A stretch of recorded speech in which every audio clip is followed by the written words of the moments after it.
Four female students from a Texas university vanished after attending a beach conservation event.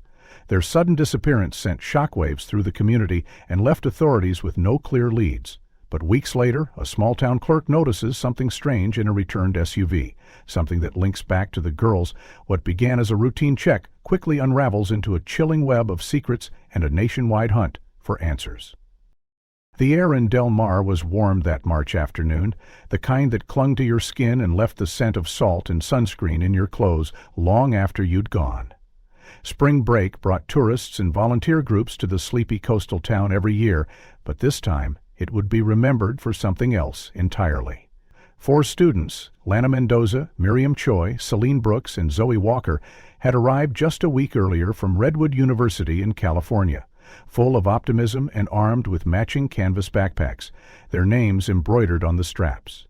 They'd signed up for a coastal wildlife preservation project, partnering with a nonprofit that ran sea turtle conservation camps. Their final check-in with their university advisor had come 3 days into their stay, a group selfie sent from a rocky overlook with the caption, "Saving baby turtles and soaking in the sun." Next stop, New Mexico. But they never made it to New Mexico. The first sign something was wrong came from Lana's mother, Teresa Mendoza, who hadn't received her usual goodnight text. At first, she chalked it up to spotty service or exhaustion. College girls on a road trip didn't always keep to schedules. But by the next morning, none of the parents had heard from their daughters. Calls went unanswered, texts left on. A sinking unease set in. Zoe's father, Arthur Walker, a retired Navy officer, was the first to call the local sheriff's department. Within hours, missing person reports had been filed for all four women.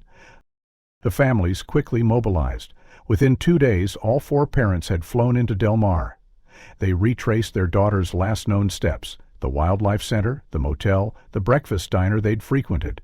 Staff remembered the girls fondly, especially Celine, who'd insisted on tipping in cash, or Miriam, who brought donuts for the volunteers on the second morning. But no one had seen them since Tuesday afternoon, the day they were supposed to head toward New Mexico. The group had checked out of their motel early, telling the front desk they were chasing the coast before heading inland, but there was no record of them staying elsewhere. Security cameras at a gas station caught a glimpse of their rental SUV, silver, dusty, with a surfboard strapped on top, headed east along Route 77. That was the last confirmed sighting. News spread fast in a town like Del Mar. Flyers went up. Local news channels aired the story, 4 Redwood students missing on volunteer trip. Candlelight vigils began in both Del Mar and back home in California. Social media erupted. Hashtags like Find the Four and Redwood Girls Missing began trending regionally. Yet for all the noise, the leads were thin. When law enforcement pulled the GPS records for the rented Ford Escape, they found it had been deactivated manually just 2 hours after their last appearance at the gas station. Phone signals went dark one by one. Celine's iPhone lost signal near a rest area off Highway 44. Zoe's phone, oddly, pinged briefly 3 hours later near a back road close to Corpus Ridge, and then went silent. Despite the family's insistence, authorities initially treated the case as a possible runaway scenario. "College students go off-grid," one officer remarked. "Maybe they just wanted to disappear for a while." But the families knew better.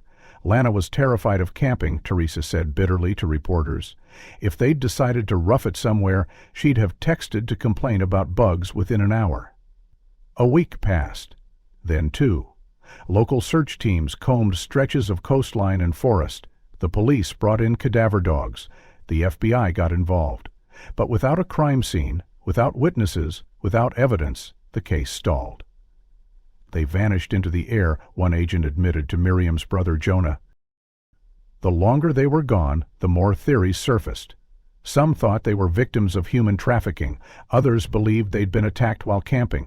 But the most difficult theory to accept came from an online forum, that one or more of the girls had staged it. Runaways, that idea infuriated their families. They knew their daughters. Lana was preparing for med school. Salik was 6 weeks into a new relationship. Joe had just been accepted into an elite summer science program. They wouldn't have just left. 3 weeks in, the university organized a formal press conference. Professors, classmates, and volunteers spoke about the girls' passions. their dedication to conservation, their friendship that had started back in high school. "They're not just names on a screen," Zoe's mother said tearfully. "They are daughters, they are people, and someone out there knows something." But as April came to a close, the trail grew colder. The police quietly downgraded the active search. The FBI redirected resources. Only the families remained in Del Mar, still searching, still waiting for any sign. Then came an email. An anonymous tip sent to Lana's mother.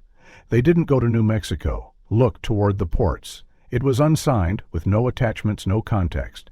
Just one chilling sentence. Teresa had brought it to the FBI immediately, but it was untraceable. No IP, no metadata, but it was enough to reignite the investigation. Back in Del Mar, 4 mothers gathered in a coffee shop near the waterfront. They hadn't slept in days, their eyes hollow, voices hoarse. But there was resolve in their tone. "If the FBI won't chase this," said Selena's mom, Julia Brooks, "we will." A tip about the ports lit a fuse under the FBI's stagnant investigation, pushing the field agents assigned to the case, particularly Special Agent Lauren Bishop, into action. She was seasoned, methodical, and deeply allergic to dead ends. Working out of the San Antonio office, she reopened the logs and satellite archives from the region around Del Mar, focusing specifically on highway routes leading south or east. Within 48 hours, they found something new, something previously missed amid the mass of low-resolution traffic data and routine pings. At 2:07 p.m., on the day the girls were last seen, a Department of Transportation camera captured a grainy image of a silver Ford Escape turning off the main road onto a dusty, unpaved access route about 25 miles outside Alero. The road had no signage, no street lamps, and led nowhere marked on any state map. In the image, the vehicle's surfboard was still strapped to the roof, and the passenger side window was rolled halfway down. That alone made Agent Bishop pause. In that part of Texas, in that heat, you don't roll down your windows unless you're signaling someone or you're planning to get out soon. This tiny blip redirected the investigation's focal point. A forensic mapping team analyzed the surrounding geography. There were dry creeks, disused oil fields, and hundreds of acres of privately owned ranch land. Nothing touristy, nothing remotely relevant to sea turtle research, and certainly nothing that should have drawn 4 students on a detour. Meanwhile, Lana's older brother Marco, a former systems analyst, had been quietly running his own digital investigation. Using a combination of access logs from the girls' university cloud accounts and location metadata from synced devices, Marco managed to reconstruct the last known communication data. It revealed something unsettling. At 1:53 p.m., Zoe's phone sent a brief message to a local weather app, an automated sync likely triggered by her opening it for directions. At 2:08 p.m., Lana's phone issued a final location unavailable update to her Apple ID. Then came Miriam's at 2:16 p.m. Selena's went dark at 2:19. Each device shut down or was manually disabled within a span of 26 minutes. The timestamps, cross-referenced with the traffic cam, placed them squarely on that rural road. It wasn't an accident or a technical glitch. It was intentional. Agent Bishop gathered the families at a temporary command center in Del Mar and laid the data out in simple terms. "We believe your daughters either encountered someone who instructed them to go off route or were following someone they trusted." The word "trusted" echoed in the quiet room. The mothers exchanged glances. Julia, Celicia's mother, was the first to speak. They didn't have friends down here, no contacts. The only people they knew were from the conservation group. That detail sent Agent Bishop digging into the nonprofit Blue Moss Earth Collective, a name that, until then, had seemed squeaky clean. But public facades are often polished for donors. A few inquiries later, the sheen began to crack. Blue Moss operated under a broader volunteer coordination umbrella known as the Arcadia Network, which specialized in immersive cultural exchanges and eco-stewardship adventures. One of their field coordinators, Gregory Lane, had signed off on the Del Mar volunteer roster. Gregory Lane. That name came up again and again. Not only had he introduced the girls to the opportunity, but he had also been seen at the campus fair where they originally signed up. When asked if he had interacted with them again in Texas, Blue Moss representatives denied it. But local drone footage from an unrelated environmental study, archived and mostly ignored, captured someone matching Gregory's description near the Del Mar coast just 2 days before the girls disappeared. Agent Bishop dug deeper. Gregory's work history revealed gaps. His online presence was spotless, almost too clean, as if curated. His LinkedIn listed multiple mortgage memberships, but no direct links to verified institutions. His last listed address was a small logistics firm tied to a small logistics firm tied to a small logistics firm tossed in northern Mexico. Back in Del Mar, the mothers weren't sitting still. They scoured every message, every photograph, every receipt their daughters had left behind. From a food delivery receipt in Zoe's inbox, they found an order to a motel outside Laredo, dated the night they supposedly headed to New Mexico. The motel manager remembered 4 girls checking in briefly, but they left within the hour. They seemed nervous, he said. Didn't unpack. One of them asked if we had room safes. Even more perplexing was the waitress at a diner next door who remembered the girls too, but described them arriving with a man. Late 30s, clean-cut, like someone who runs a nonprofit or a school, she recalled. He paid the bill in cash, spoke softly, and didn't eat anything. When shown a lineup, she pointed directly at Gregory Lane's photo. The pieces were aligning, but they didn't make a complete picture. Yet, Agent Bishop obtained warrants to pull Gregory's financials. One flagged transaction stood out, a cash deposit made just 2 days after the girls vanished into an account belonging to RST Global Transit. The amount, $14,500.00, was just low enough to avoid automatic federal reporting, but high enough to raise eyebrows.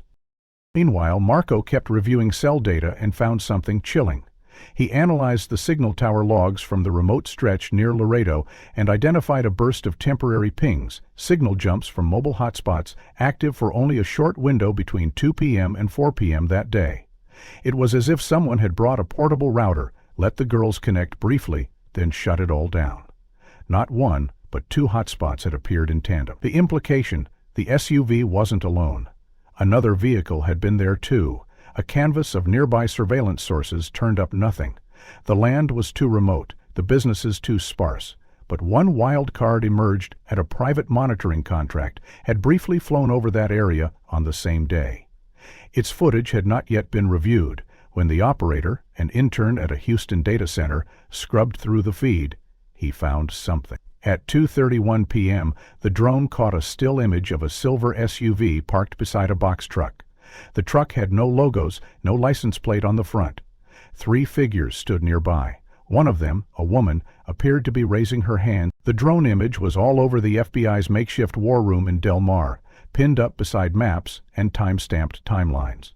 The grainy frame showing a silver SUV beside a box truck, 3 figures blurred by motion, left too much to interpretation and not enough for action. They couldn't confirm identities, couldn't read plates, and couldn't determine what happened moments after that frame froze in time. What they did know was this: that location, that exact dirt intersection 25 miles out of Laredo, had no logical connection to conservation work, to New Mexico, or to any of the girls' known plans. Agent Bishop had the tech team running simulations, heat maps, behavior models, but still nothing tangible. Public pressure started mounting. The story had hit national outlets. Cable news ran nightly specials with smiling photos of the 4 missing students. But as always, media hunger for closure turned the narrative. Pundits speculated that the girls might have orchestrated their disappearance. Tabloids ran with half-baked angles. Cult involvement? The police chief in Laredo gave a press briefing suggesting a possible voluntary detour, referencing vague third-party accounts of young women seen traveling with an older man. Without definitive evidence, the insinuation stuck. The worst came from within law enforcement itself. An internal memo leaked to the press hinted that one of the girls, Miriam, had been in a secret relationship. A journal entry recovered from her cloud account mentioned someone named Lay, described with phrases like, "He understands my silence," and "No one would believe where we're going." Though out of context, the entries sparked theories that perhaps the group had followed her lead, perhaps Miriam had arranged a romantic elopement. Agent Bishop argued against that notion fiercely, pointing to the data, the simultaneous phone shutdowns, the vanishing trail, the hidden cash transaction. But as the weeks wore on, The case stalled, the search resources dwindled, and the families began facing questions instead of answers. In the middle of this unraveling, Teresa Mendoza received an email. It was sent to the address she had created solely to field tips regarding Lana's disappearances. The sender's name was blank. The subject line read simply, "You're asking the wrong people." The body of the message was brief, typed in lowercase, and signed only with a dash. It read, "Two other girls, same group, last year, one in Arizona, one in Wakaka. No follow-up. No press, ask about Canyon Base Camp, ask about Gregory." Teresa read the message 5 times before forwarding it to Agent Bishop. Bishop immediately flagged the email for cybertrace, though she knew the odds of identification were low. Still, the content couldn't be ignored. She ran a query through Blue Moss's archived project rosters and found something strange.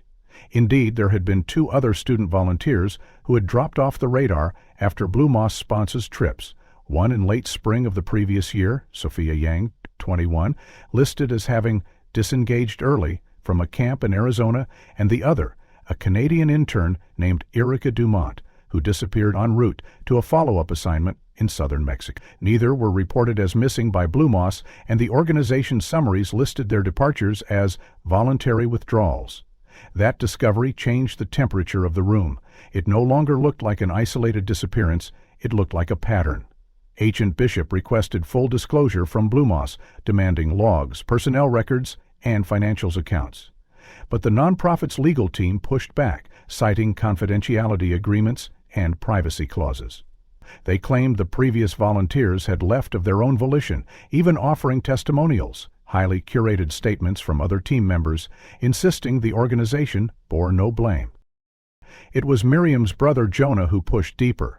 He posted anonymously in a volunteer travel forum, describing the situation and naming Blue Moss and Gregory Lane without directly accusing them. Within hours, he received a private message. The sender was a woman named Camila Rojas, who claimed she had Recordtavia network until 9 months prior. In a video call, her face blurred and her voice altered. Camila told Jonah what she had never dared report to authorities. "There were whispers," she said. "At first, we thought it was just disorganization, groups missing check-ins, coordinators switching camps at the last minute. But then, when Erica vanished, no one really looked for her. They just removed her name from the roster. Gregory said she went home sick, but when we called her host family, they said she never arrived. When I asked questions, I was reassigned to a different region. No explanation, just gone. That's when I quit." Camila sent Jonah screenshots, internal chat logs, blurred rosters, names crossed out in red ink. One column marked "Special Candidate," next to Erica's name, and disturbingly, also next to Miriam's. She admitted she didn't know what it meant, only that Gregory Lane had final authority over those selections. Jonah sent everything to Agent Bishop. She brought it to the regional field office, where it triggered an internal ethics alert. Within 72 hours, the case was officially classified as a multi-victim criminal investigation with cross-border implications. But Gregory Lane had already gone dark. His known addresses were empty, his phone numbers disconnected. The logistics company, RST Global Transit, had scrubbed its records. When the FBI visited their listed warehouse outside San Benito, it was abandoned, a hollow metal skeleton with dust-coated floors and a calendar still pinned to the wall from last June. It was Zoe's father, Arthur, who connected the final thread that would keep the search alive. He remembered something seemingly insignificant from their last family call, Zoe mentioning this weird rule at the camp. They weren't allowed to post any photos with location tags. "Gregory says it's to protect the turtles," she had joked, "but it's probably just because he doesn't want us to look cooler than him on Instagram." Arthur combed her social media, then dug into the metadata of photos she never posted but had uploaded privately to her cloud. One in particular caught his eye. It was taken near sunset on a rocky stretch of beach, unposted but autosaved. The file name was generic, but the GPS tag wasn't. It didn't point to Del Mar. It didn't even point to... The GPS tag embedded in Zoe's unpublished photo pointed to a rugged, seldom-visited stretch of coastline over 200 miles east of Del Mar, nearer to Galveston than any area previously searched. It was a location that had not been included in the original conservation itinerary, and when Agent Bishop triangulated that data with the brief signal pings from the portable hotspots near Laredo, a disturbing new theory began to take shape, that the girls were deliberately misled, perhaps as part of a larger and more insidious plan that extended beyond the scope of a single detour. While the FBI worked to expand the search radius based on this lead, something unexpected happened. On a foggy Thursday morning at the port of Galveston, Ruben Salas, a junior logistics clerk assigned to container inspections, was running late. His routine usually involved checking serial numbers and verifying manifest documents, but that morning his attention was drawn to something off-script. A massive red shipping container sat in the wrong lane, adjacent to a dock reserved for outgoing inventory, but with no corresponding shipment record. It had arrived unscheduled via a vessel from Corpus Point, a smaller port known for bulk seafood exports. What first raised Ruben's suspicion wasn't the paperwork, or lack thereof, it was the smell. The container emitted a stale, sour stench that seeped through its sealed edges. An odor unlike fish or rust or typical industrial cargo. It smelled like decay mixed with mildew, a thick heaviness that clung to the air. Protocol required him to flag such discrepancies, so he contacted his supervisor, who in turn called the port security office. Within an hour, 2 Galveston PD officers arrived, joined shortly after by a hazmat technician. Upon opening the container, they expected perhaps spoiled goods or improperly stored organic waste. What they found instead stopped them cold.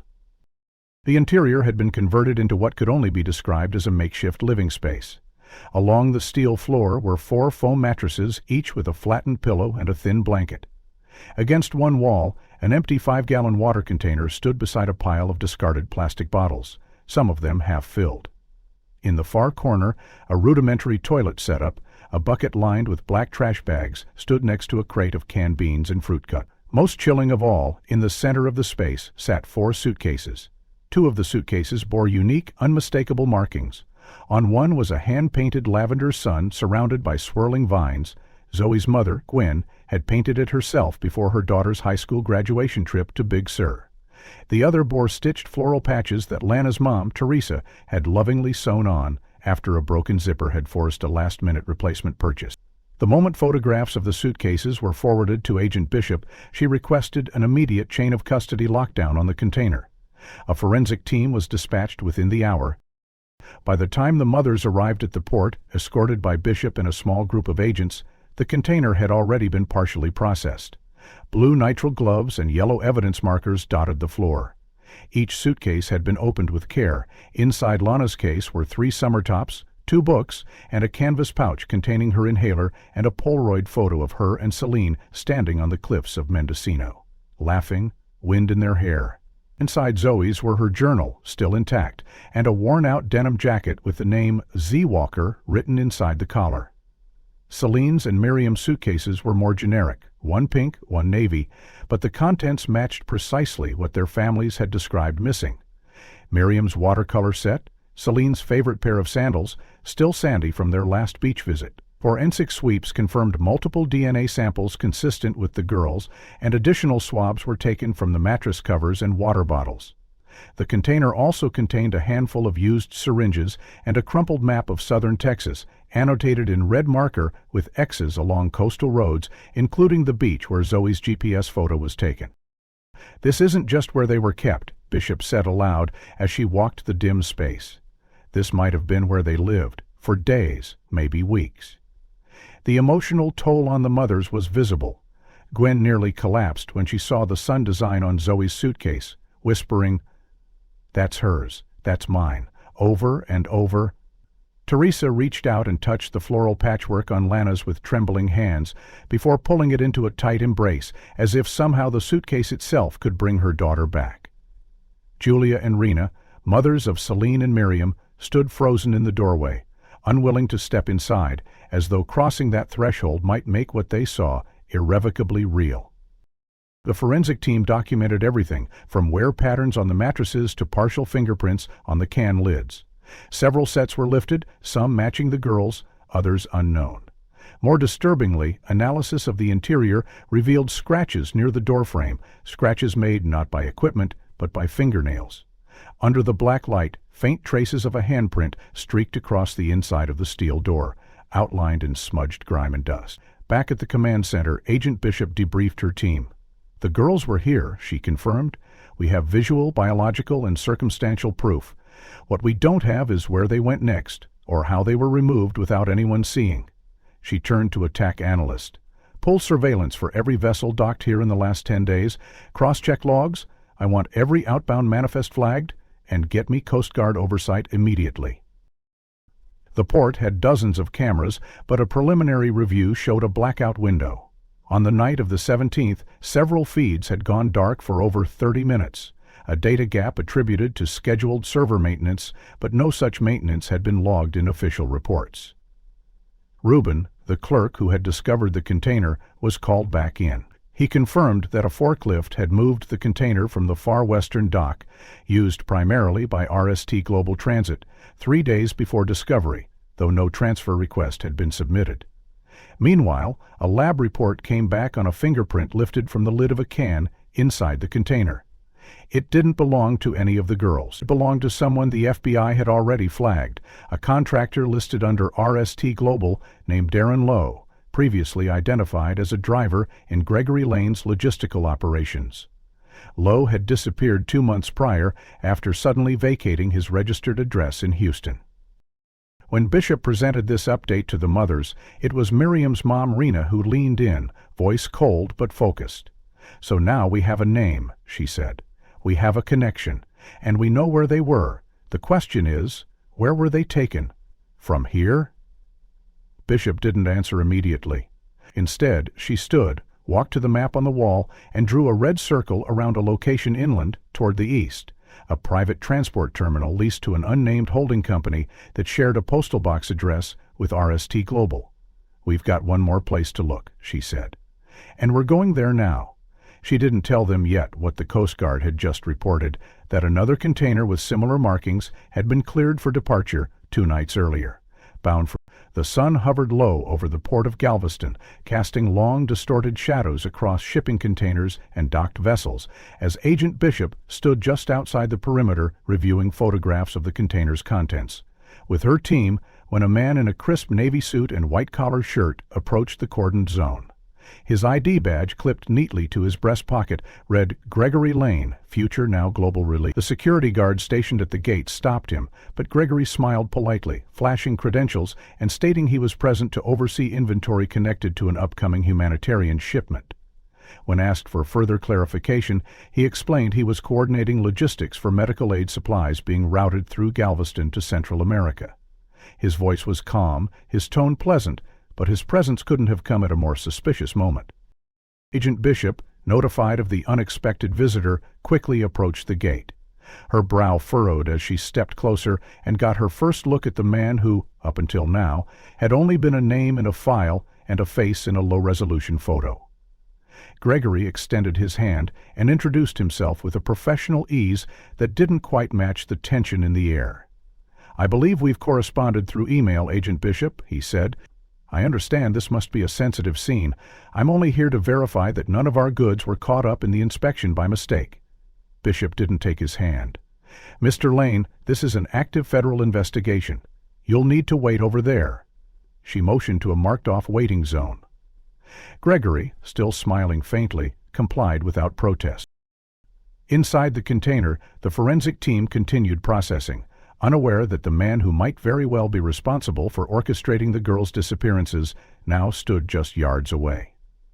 It wasn't until Julia Brooks, Celine's mother, caught sight of him from across the parking lot that a ripple of recognition spread.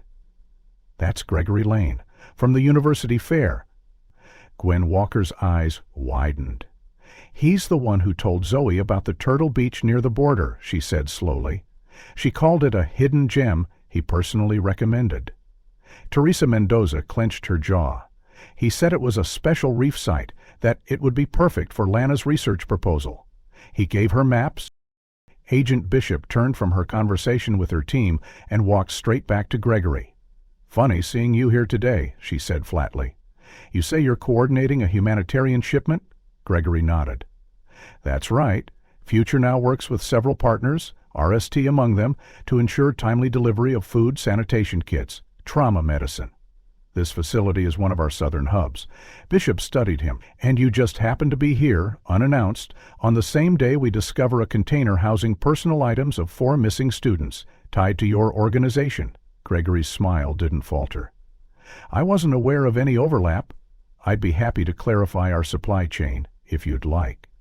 Before she could press further, her phone buzzed, an internal alert. The Coast Guard had just confirmed that a container logged to RST Global Transit, tagged with a forged seal, had departed Galveston under a false humanitarian manifest 2 nights prior. Its destination, a remote processing facility in Campeche, Mexico. Bishop's pulse quickened. She turned to one of her agents and whispered instructions. Detain him, quietly. As 2 plainclothes officers moved into position, Gregory's body language shifted. Barely. His eyes flicked toward the edge of the port, calculating, but he didn't run. He allowed himself to be escorted without resistance into a black SUV parked at the far end of the dock. Meanwhile, Agent Bishop returned to the mother's end, but more importantly, he may be linked to an outbound shipment under a falsified humanitarian manifest. We're now working to intercept it before it crosses further into Mexico. The mothers were silent, trying to absorb what they'd just witnessed. Inside the command center, Gregory was calm under questioning, denying knowledge of the container's contents, insisting his presence at the port was purely coincidental. I run dozens of shipments a year, he said smoothly. Our partners vet each route. I don't micromanage individual containers. But the agents weren't buying it. They showed him the photos of the mattresses, the suitcases, the handmade details no stranger could fabricate. And you're telling us you never met these girls? Bishop asked, voice steely. Gregory paused, then admitted, I remember seeing them at the university fair. One of them, Zoe, I think, asked about our conservation site near the border. I gave her the flyer, that's all. Flyer, Bishop said, pulling a printed copy from her folder, was traced to a one-off print batch used exclusively for targeted recruiting. You gave those out personally. To whom and why? Gregory shrugged. We were looking for bright students interested in marine ecology. The border site's safer than people assume. We've been doing data collection there for over a year. Show me your permits, Bishop demanded. Gregory hesitated. They're held by our partners. I'll have to reach out. Bishop leaned in. You're not walking out of here until we know where that container was headed, what was inside, and what happened to those girls.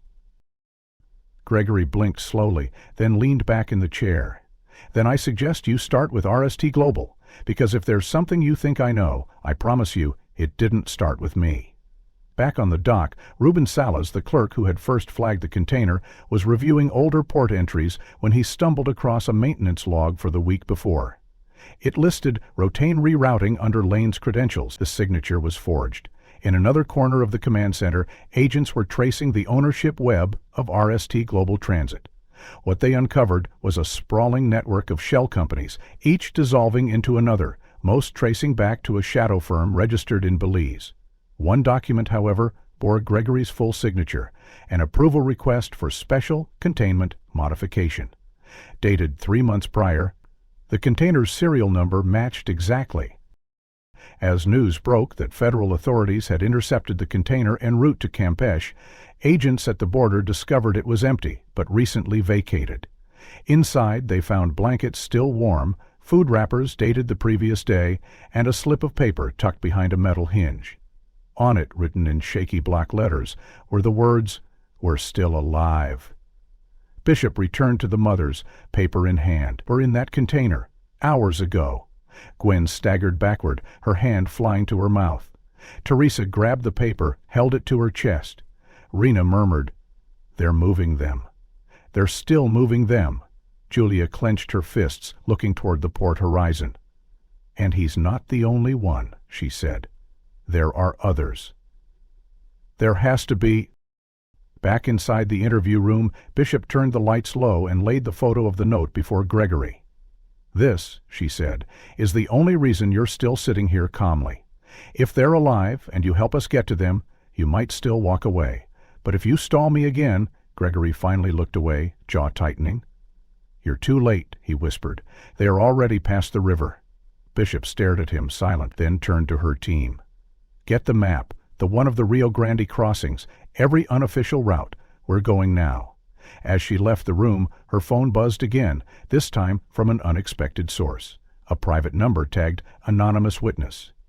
The message read, "He's not in charge, he just delivers. If you want to find them, follow the van from Brazos Beach. There's a drop point, no one's watching."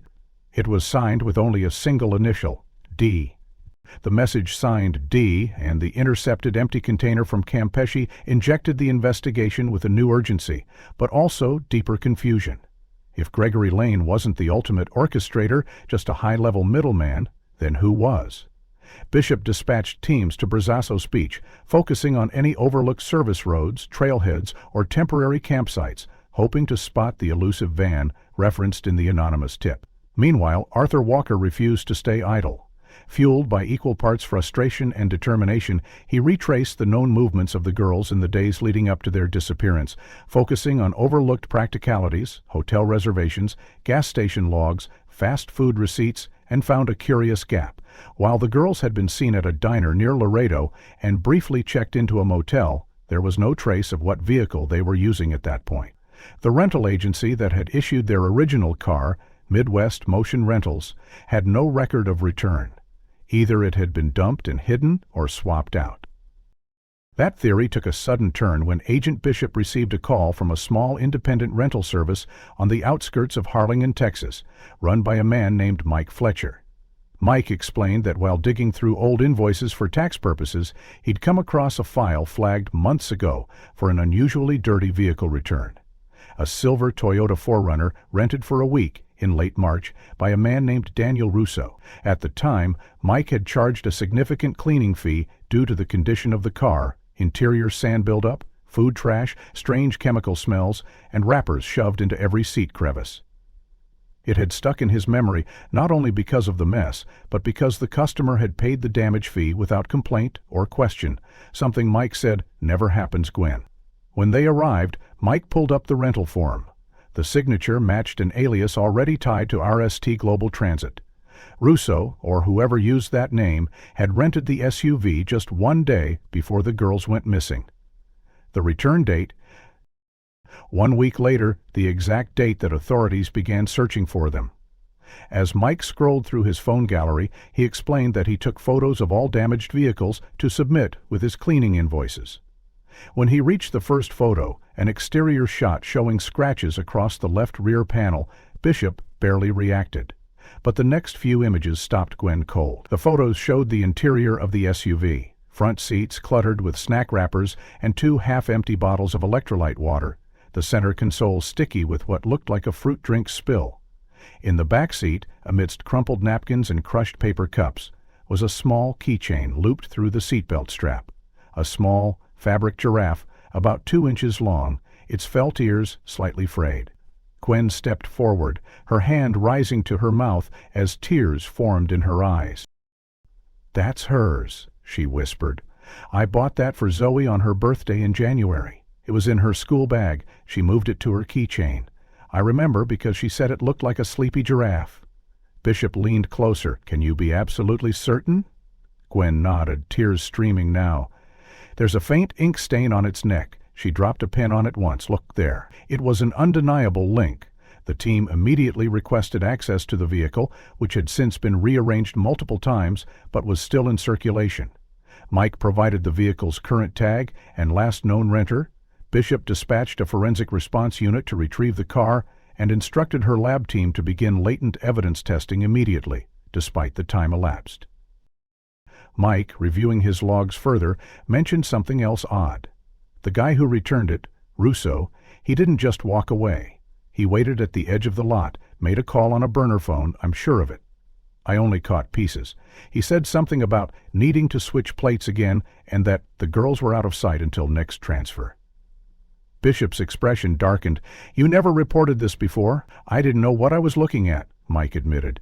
"Back then it just felt shady, but it wasn't criminal, and no one had come asking yet." While investigators prepped a search of the SUV and pursued the burner phone route, Bishop pulled Gwen aside. "This proves they were in that vehicle," she said. "We don't know for how long, but enough for Zoe to lose her keychain there." Gwen wiped her cheeks and asked, "Do you think they were drugged, moved in that car?" Bishop nodded slowly. The food wrappers, the electrolyte drinks, the sedative smell in the interior, those point to preparation. They needed the girls quiet and manageable. When the forensic team finally gained access to the car, now parked behind a warehouse outside McAllen, they worked quickly, pulling samples from the fabric, the vents, the seams of the seats. They found hair strands, at least 2 different types, along with trace amounts of benzodiazepines soaked into the upholstery. The team also recovered a single bobby pin wedged deep beneath the rear seat, along with a broken wristwatch face. When shown the items, Julia recognized the watch as Celine's. She got it on Valentine's Day. The clasp was already weak, she said, brushing her thumb across the cracked glass. Back at the rental office, Bishop asked Mike whether Russo had used the SUV for anything else identifiable. Credit card transactions, location services. Mike shook his head. Cash only, no GFS unit, like he knew exactly how to stay invisible. The mothers gathered that evening in their hotel, each holding one of the recovered objects like they were pieces of their daughters' souls, fragments that refused to vanish. Gwen clutched the giraffe keychain, Teresa held the dented inhaler found inside Lana's luggage, Julia kept the cracked watch, and Rena traced the edge of Miriam's waterlogged notebook page retrieved from the container. Agent Bishop laid everything out on the table and drew a line across the whiteboard. The SUV confirms movement from the motel in Laredo to the coast near Brazos to this port in Galveston. These are calculated transitions. Each girl was moved in stages, and each stage left residue, clues. She tapped the name Russo. And this guy, he's not just a driver, he's a handler. That call about switching plates, that means more vehicles, more drop points. Suddenly her phone vibrated. A new message had come through from the same anonymous number as before. It read, "Next shipment isn't humanitarian. It's happening tomorrow night. They're prepping tonight, south of Brownsville. Watch the beach road after midnight." It was followed by a photo attachment, grainy, low resolution, clearly taken from a distance. It showed a white van backed up against a sand dune, and standing beside it, illuminated faintly by a flickering bonfire, was Darren Lowe. And just beyond him, someone else. Someone they didn't recognize. A young man in a turquoise Coastal Keepers t-shirt holding a clipboard and pointing toward the open van doors. The photo of the white van near the dunes sent a chill through the task force, but it was the presence of a second figure, the one in the turquoise Coastal Keepers t-shirt, that unlocked a new layer of suspicion. Bishop forwarded the image to every team working the case. Within hours, a junior analyst in Washington confirmed the identity of the second figure as Logan Thorne, an intern once listed under Future Now Global Relief's volunteer program, the same umbrella organization run by Gregory Lane. Logan had disappeared from public view after a brief stint coordinating logistics for overseas missions in Belize and Guatemala. His sudden reappearance beside a van potentially used for trafficking wasn't just suspicious, it was incriminating. The growing evidence tied not only individuals, but also the infrastructure of the nonprofit itself, to the systematic disappearance of vulnerable students. Bishop initiated a formal forensic audit of Future Now, demanding full access to every travel program, volunteer registration, international shipment manifest, and internal communication. What they uncovered painted a chilling picture. Future Now had launched 12 distinct eco-humanitarian missions in the last 3 years, each one targeting rural universities or underfunded campuses with heavy outreach. Most participants were first-generation students, many on scholarship, and nearly 70% of the trip rosters consisted of young women between the ages of 19 and 22. The organization's paperwork was polished, videos of smiling volunteers, testimonials, tax filings, but the deeper the team dug, the more irregularities emerged. Half the travel logs contained discrepancies, missing check-in reports, forged insurance waivers, and inconsistent return records.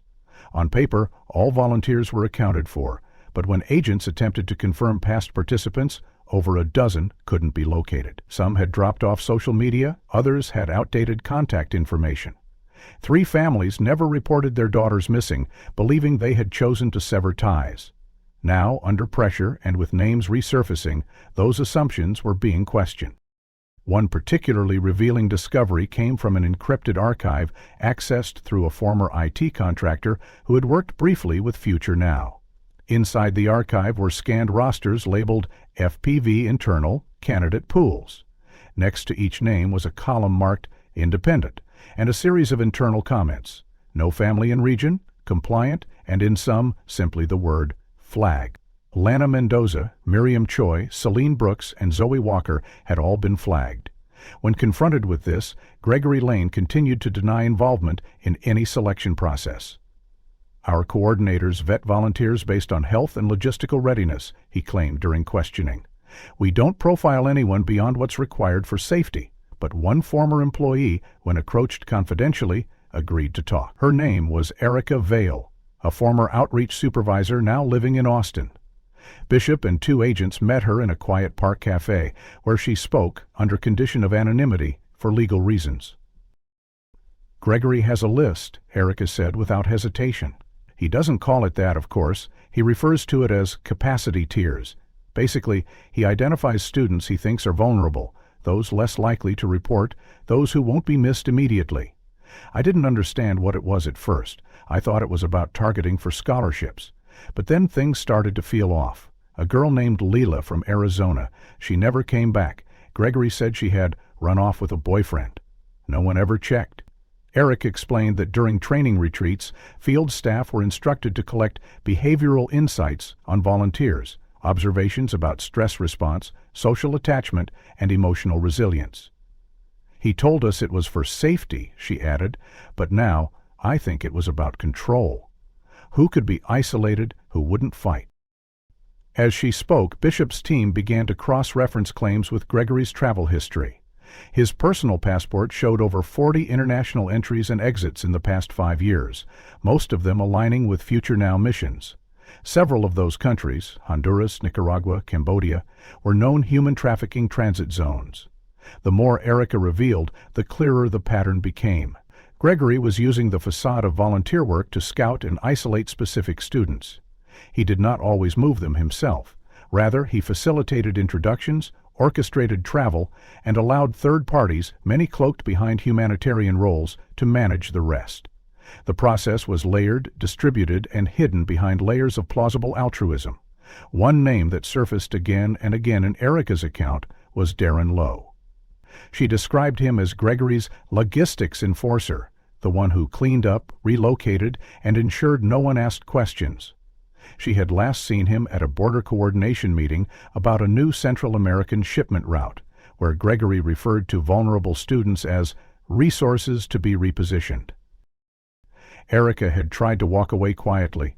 She'd signed an NDA and accepted a severance. But guilt festered. When news broke about the missing girls in Texas, she knew something was wrong. I recognized the pattern, she said, sliding across a thumb drive. You'll find trip rosters, internal memos, and a file Gregory thought he'd deleted. It's labeled Red Routes. That's where you'll find the real blueprint. Back at the command center, the file opened like a confession. Red Routes mapped a covert trafficking pipeline across the American Southwest, into Mexico, and beyond. Each waypoint was labeled with coded initials and numerical estimates, quantities, dates, risk levels. Galveston was marked GRX+4, Brazos Beach was BZ3, and an entry marked EL with a date matching the current week was circled in red. That's El Deirhan Bishop, said Beechert said, recognizing the abbreviation. An abandoned airstrip near the Rio Grande, no longer on FAA maps, but still accessible by gravel road. Gwen's voice cracked. Is that where they are now? Before Bishop could answer, her phone rang. It was an agent monitoring satellite activity along the red routes. A drone had picked up thermal signatures, 4 figures being moved from a shed near the El De airstrip into a vehicle. The Tampse was less than an hour old. They're on the move again, Bishop said quietly. And we're running out of time. She looked around at the mothers, at her team, at the map sprawling across the table. She drew a circle around the El Desierto airstrip and said, "Get the vehicles ready. We intercept at dawn." But just as she began securing commands, another alert popped on screen, this one from a customs database tracking maritime shipments. A new container, Flagged under an old Future Now code, its destination wasn't Central America. It's listed for a private dock in the Bahamas under a new company name.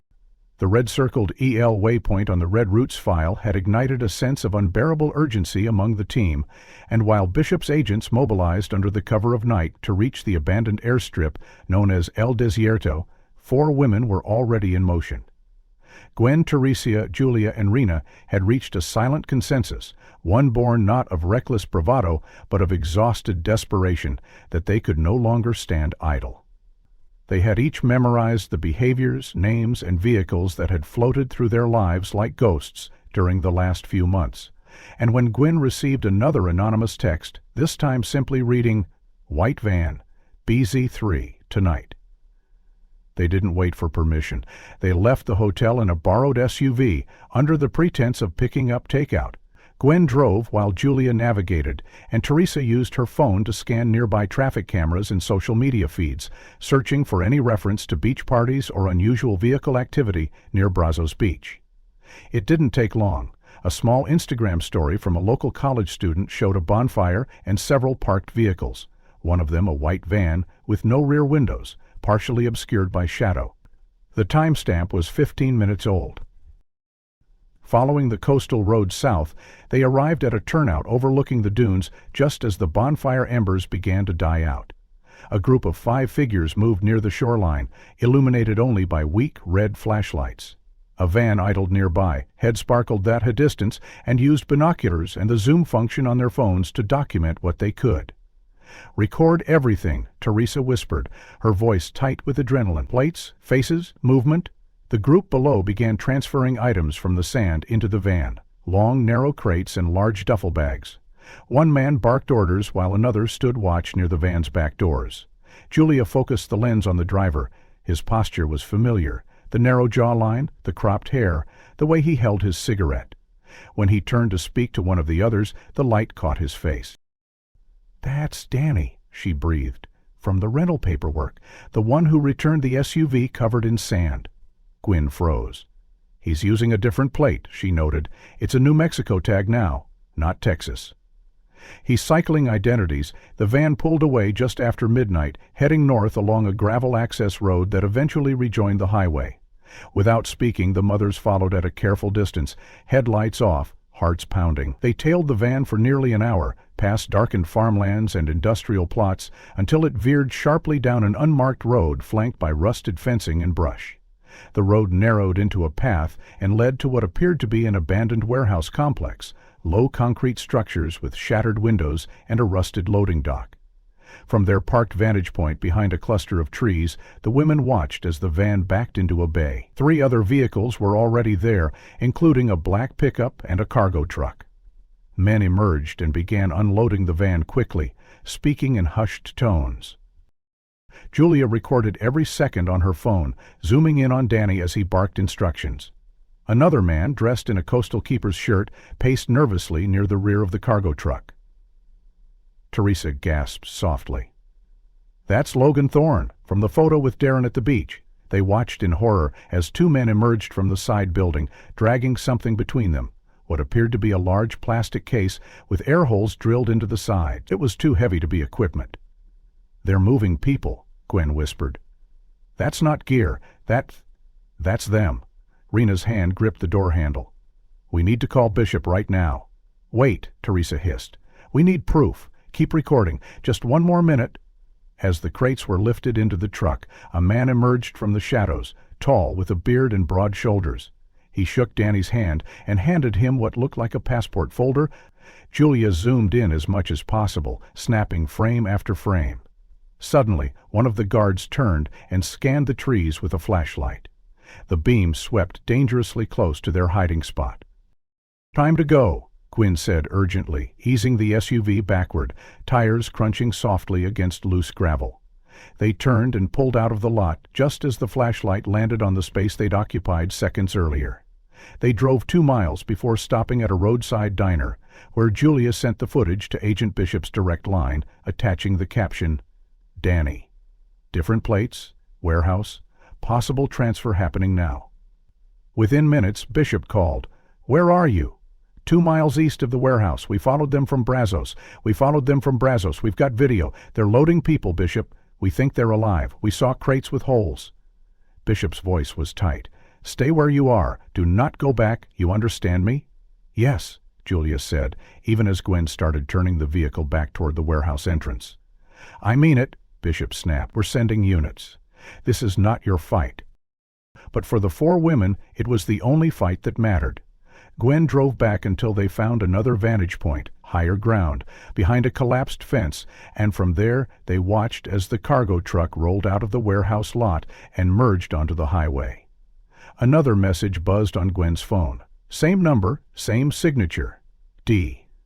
It read, "That truck has what you're looking for. They're heading east, 20 miles to the docks." Rena stared at the road ahead, heart racing. If they get to the water before the FBI does, we lose them forever. And with that, Gwen shifted into drive, turned the headlights off again, and followed the truck into the darkness, unaware that this would be the last time they would move unseen. The road twisted ahead, coastal wind picking up, trees thinning. Behind them, no sirens yet, no backup. Just 4 mothers and the faint red glow of a truck carrying what might be the last chance to bring their daughters home. The cargo truck turned onto Highway 77 under the veil of dawn, the sky slowly shifting from indigo to gray as sea fog rolled off the Gulf and curled along the coastal road. Gwen kept the SUV a safe distance behind, headlights still off, heart hammering with each passing mile. Teresa monitored GPS, using a second phone to track the truck's progress while also texting Agent Bishop real-time updates. Julia clutched her phone with the recorded footage, still open to the last frame that clearly captured Danny Russo's face. Rena sat forward in her seat, eyes locked on the silhouette of the truck ahead, her knuckles white against the armrest. In Washington, Agent Bishop had activated the Rapid Response Division and authorized a dawn raid, triggered by the evidence delivered by the mothers. Local law enforcement and federal teams were already mobilizing to intercept the warehouse and any satellite locations tied to Gregory Lane's logistics map. As the truck neared the Port Isabel Industrial Corridor, Bishop's team initiated a multi-angle assault. A dozen black SUVs converged on the warehouse compound just as the first rays of sunlight broke over the horizon. The truck, rerouted via drone surveillance, was intercepted before reaching the docks, cornered between 2 patrol units and immobilized with a spike strip. Inside the warehouse, flashbangs shattered the morning silence, followed by the sharp chorus of shouts, "FBI! Hands in the air!" Danny was tackled while attempting to flee through a rear exit, his hands scraped and bloodied as he dove behind stacked pallets. He reached for a small pistol tucked into his waistband, but froze as the red laser sight from an agent's rifle settled on his forehead. He dropped the weapon. Outside, Logan Thorne was dragged from the cargo truck, handcuffed and trembling, his shoes soaked from trying to escape through a drainage ditch. Inside the largest room of the warehouse, agents found what they had feared but dared to hope for. 11 young women confined in a makeshift detention space divided by temporary fencing and blue tarps. Some were lying down, others sitting against walls, their eyes wide and confused, but alive. Among them, Agent Carter, who had joined the raid from Galveston, recognized 4 immediately. Zoe, Lana, Celine. Their condition was poor, bruised, dehydrated, dressed in mismatched clothes, their hands bound loosely with zip ties, but they were conscious. Paramedics moved in instantly, assessing and stabilizing the women, providing oxygen, water, and blankets. Zoe, blinking against the brightness, reached toward the nearest officer. "My mom, Gwen Walker." She didn't stop looking. Outside, as the scene was secured, a 3rd man was arrested, Gregory Lane. He had arrived 20 minutes before the raid with a black duffel bag and his laptop in hand, likely to finalize the transfer. When agents burst through the front entrance, he had barely flinched, instead raising his hands with a cool defiance that faltered only when he saw the women being carried out behind him. Accolade, still warm and logged in, agents discovered a file marked candidates_Q3_final. The spreadsheet contained names, ages, physical traits, and notes on personality. Entries like quiet, compliant, parents divorced, no local emergency contact, and orphan, no digital footprint, speaks limited English. There were 38 names listed. The final tab had photos, including Lana, Miriam, Zoe, and Celine, each marked complete. Gregory was escorted out of the warehouse in cuffs, his face pale, hair matted, silence replacing the smugness that had once defined his every media appearance. Gwen, who had refused to return to the hotel despite Bishop's orders, stood behind the police tape when her daughter was wheeled out. She ran to the stretcher, collapsing into tears as Zoe clung to her with what little strength she had. "You found me," Zoe whispered, her voice hoarse. "You really found me?" Teresa fell to her knees when she saw Lana, her hands reaching through the crowd of paramedics to stroke her daughter's cheek. Miriam reached for Rena with trembling fingers, and Celine buried her face in Julia's chest, sobbing silently, unable to form words. Bishop surveyed the scene, taking a long breath as the helicopters buzzed overhead and the warehouse was sealed off with yellow tape.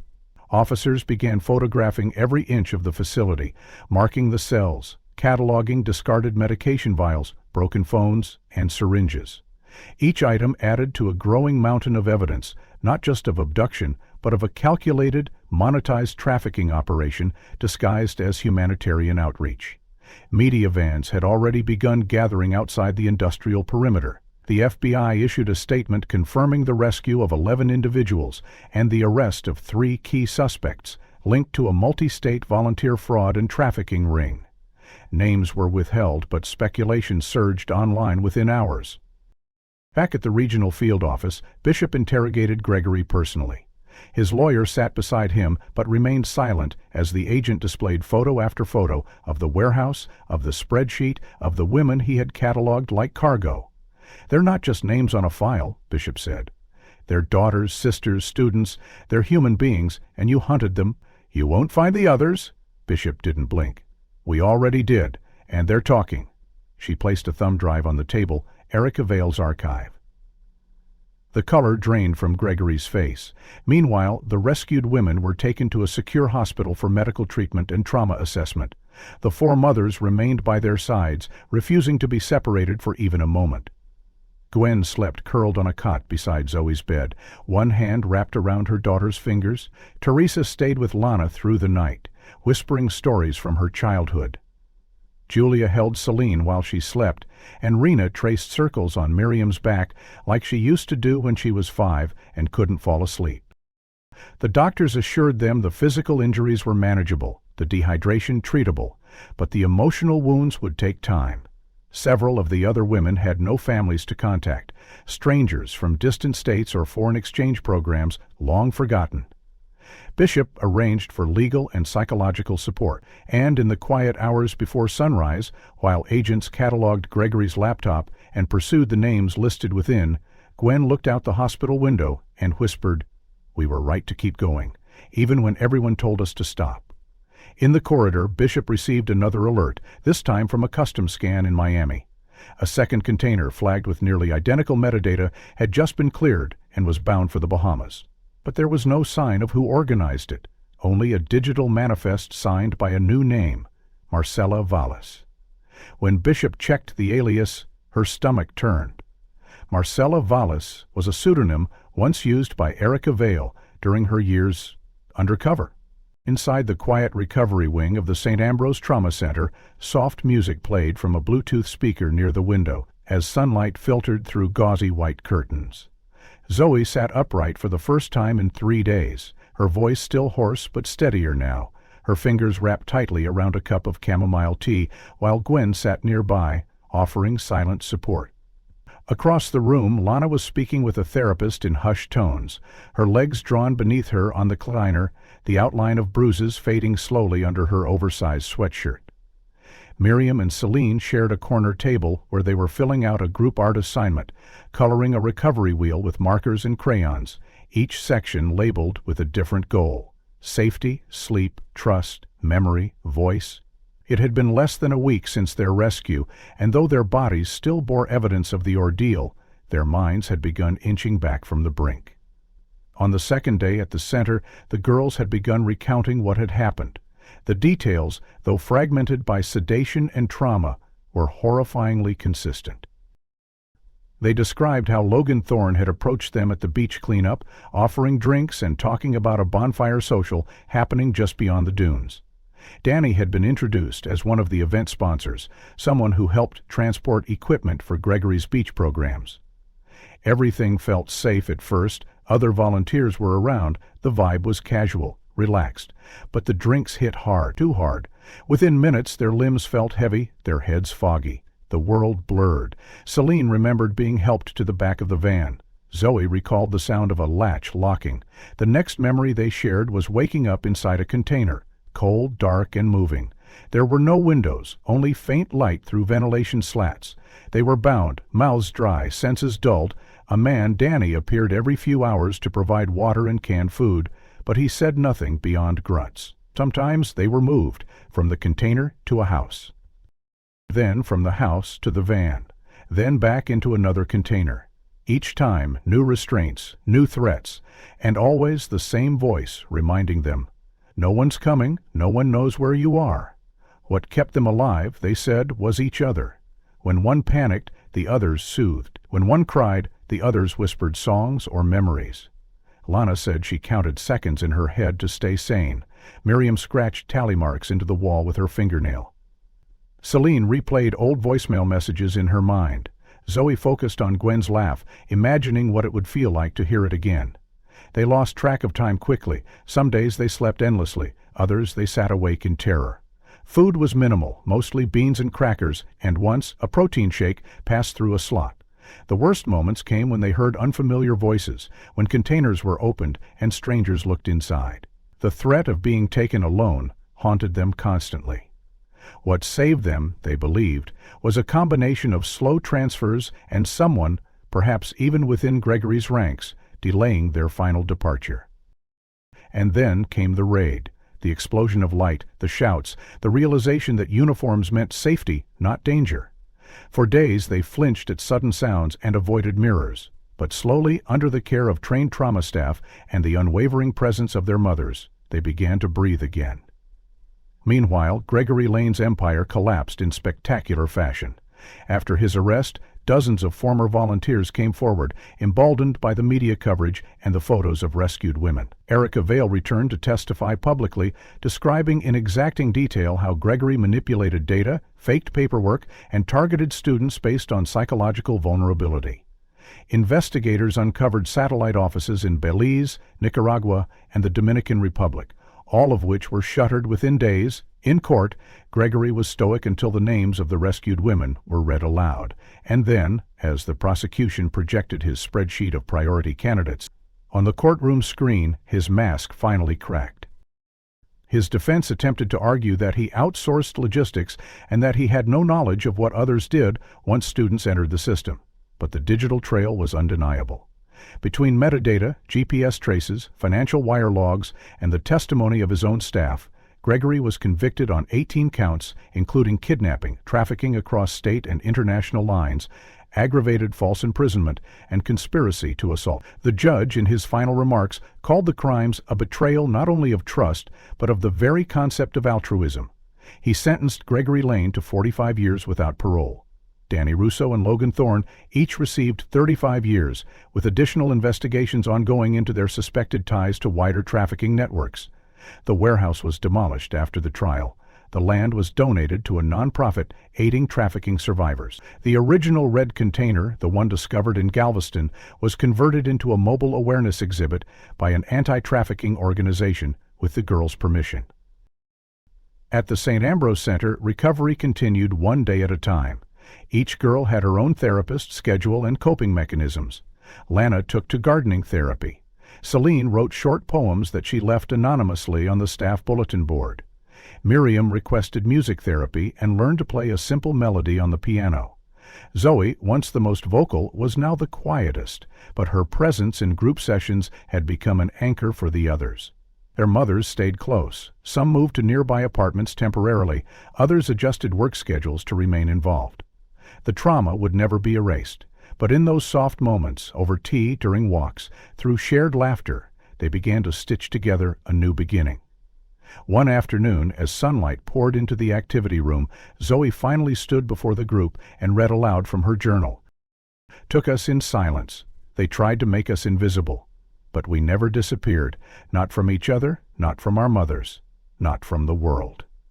We are not what happened to us. We are what we choose to become next. The room fell silent, then slowly erupted into applause, not loud but steady, like rain on a window, gentle, persistent, healing. And in that fragile stillness, surrounded by survivors and mothers who never gave up, the story of their disappearance finally closed, not in darkness, but in light. If this story moved you, don't forget to like the video and subscribe for more true mystery narratives. What moment hit you the hardest? Was it the discovery at the van or the mothers refusing to give up? And where in the world are you watching from? Drop your thoughts and location in the comments. I read every one.